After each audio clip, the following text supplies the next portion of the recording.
Avui ens visiten, ja ho veieu, l'Agnès i el Bruno. Agnès Busquets, Bruno Oro, són les criatures, les heu vist abans, que fan aquest repertori sensacional de Polònia. Agnès, vostè té una trajectòria una mica misteriosa.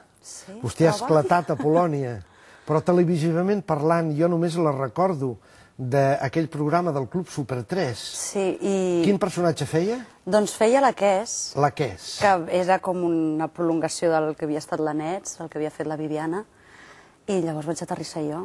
Vam estar 2 temporades i mitja o així, fins que van canviar el format i fan el Super 3 que fan ara. I bé, i d'allà, de fet, durant un temps vaig empalmar, diguem, vaig solapar a Polònia amb el Club Super 3 i va ser curiós perquè algun bolo que havien fet del Super 3 els nens em deien digues per què, Kes, digues per què, no? I clar, era curiós, no? T'identificaven els nens ja. Ja s'ho miraven llavors. O sigui que potser els nens veuen més Polònia que el Club Super 3? No ho sé. Home, que veuen molt Polònia sí, això segur. Però amb el Super 3 també ho fan en hores diferents, no? Jo crec que tenen temps per veure-ho tot. Vostè què creu, Bruno? Jo crec que és sorprenent els nens com veuen Polònia. Sí. Sap quin és el termòmetre? El nom ratllis de la Júlia Otero.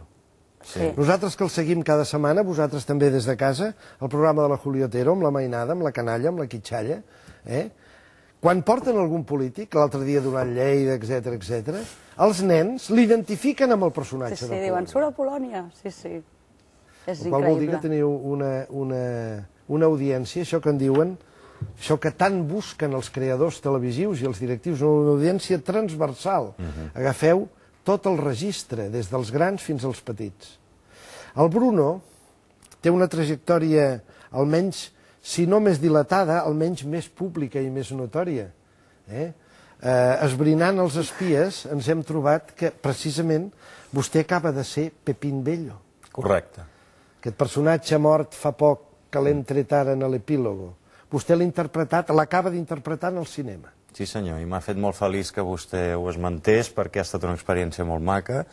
Ha estat una pel·lícula anglesa, un director que es diu Paul Morrison, que havia estat nominat a un Òscar, i a mi el cine m'encanta i evidentment qualsevol actor ens encantaria arribar a l'estrellat, no cal dir-ho, i ha estat la primera vegada que jo feia un paper petit, però un paper molt maco perquè bé, era una mica el xaman d'aquell grup sense arribar a ser artista, no? Era una ànima molt valorada per tots ells, a més. Ha fet alguna altra pel·lícula? Sí, però molt petit. Vaig estar a Chuekatown, una pel·lícula... Chuekatown, un desastre. Sí. Saps que no l'he vista? Ni vostè? No.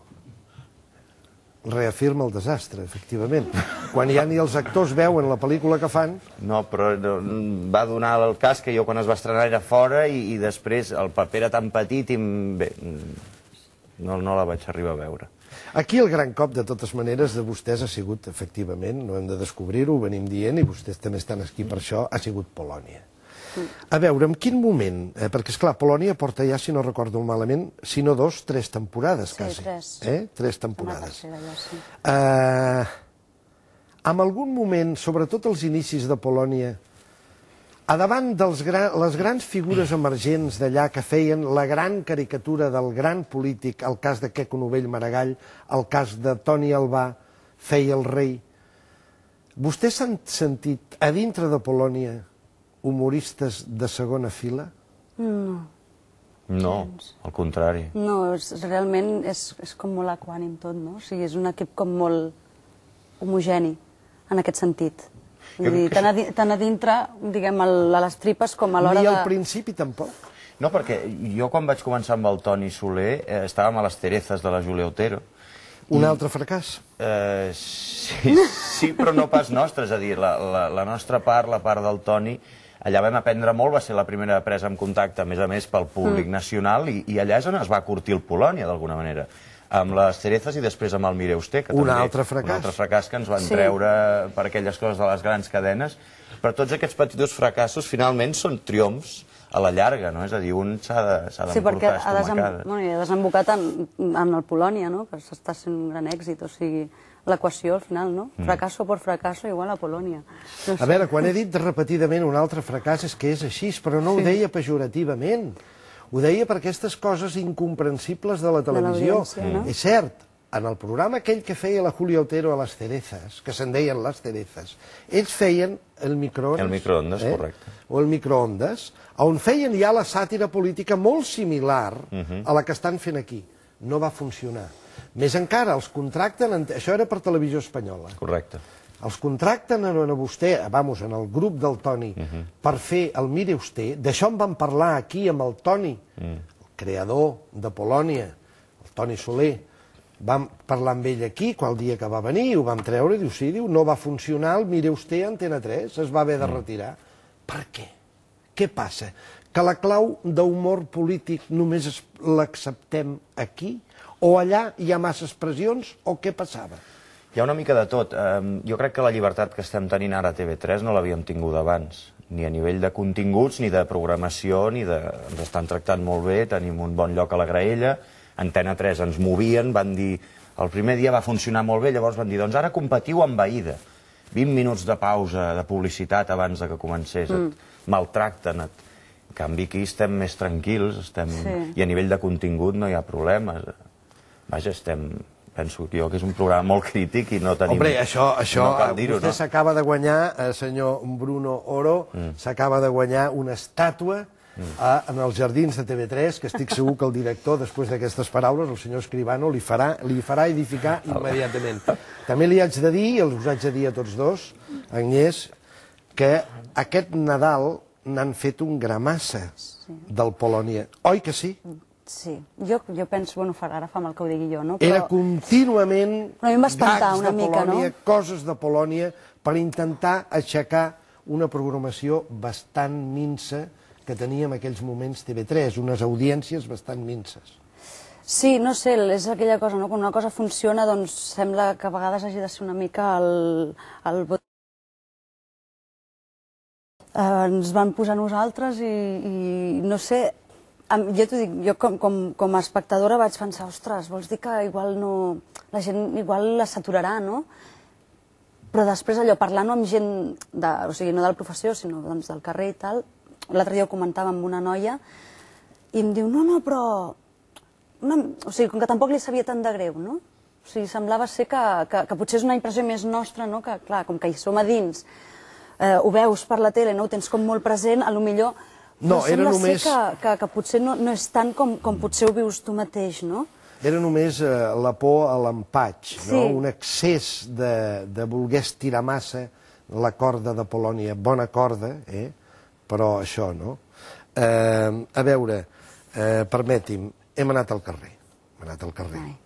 Quin personatge de Polònia li agrada més, hem preguntat.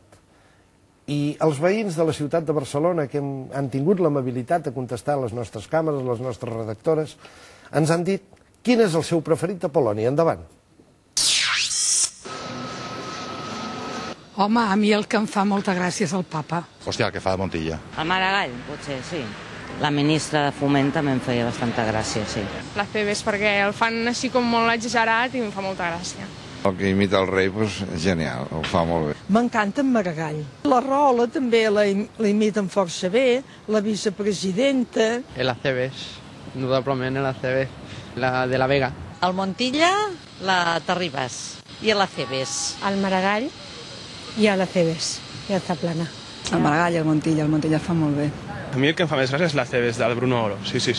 El que fa d'Artur Mas també em fa molta gràcia. Jordi Pujol m'encanta, el Maragall... La Terribas m'emociona. La Geli la van clavar. Sin duda, Maragall. Que cabrón. Que cabrón. Que bolo de la Geli. La gent connecta, la gent se sap els noms, sap qui són, el Maragall, la Geli, la vicepresidenta... O sigui que... I escolta, i perdona que l'interrompi, i si no és igual, perquè l'altre dia en una plaça, un nano que em sembla que era argentí em diu vos sos el del programa, ¿no? Maragall, que cabrón! I jo, sí, bueno, sí. I en el Queco li diuen, que bé, a la Cebes, no? I a vegades, però reconeixen la cara. Hòstia, com un poti-poti, ja, com una família, que és igual. Al final, la Cebes, el Maragall, la Terribas... Sí, m'han dit també que si feia jo la Maripau, també, a vegades. No, dic, no, que ho fa la Mireia. És curiós, sí, se'ls barreja una mica.